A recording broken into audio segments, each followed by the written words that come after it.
Bonjour, le but de cette petite fonction que nous allons voir, la fonction filtrer, est de déterminer les doublons sur deux listes. Donc là, vous avez deux fichiers qui sont ouverts.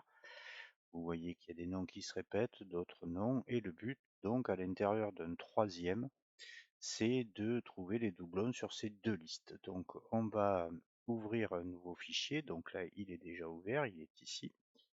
Et on va utiliser, donc là je peux mettre le titre doublon par exemple, et je vais utiliser la fonction filtre. Alors, le fait que les deux fenêtres soient dessous, ça vous permet de travailler un peu plus rapidement.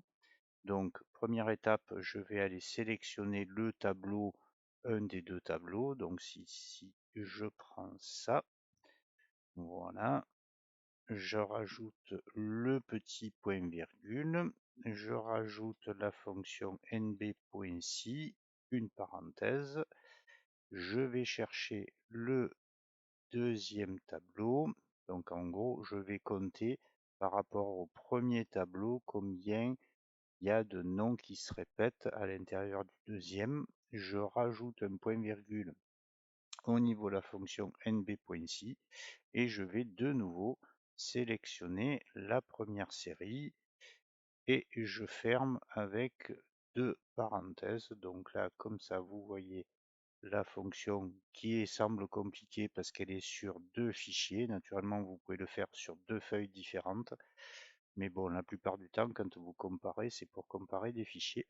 Et donc là, c'est une formule qui va s'auto-propager, c'est-à-dire que dès qu'il trouve une info qui se duplique, il va la mettre et il continue jusqu'à ce qu'il ait fini la liste, la première.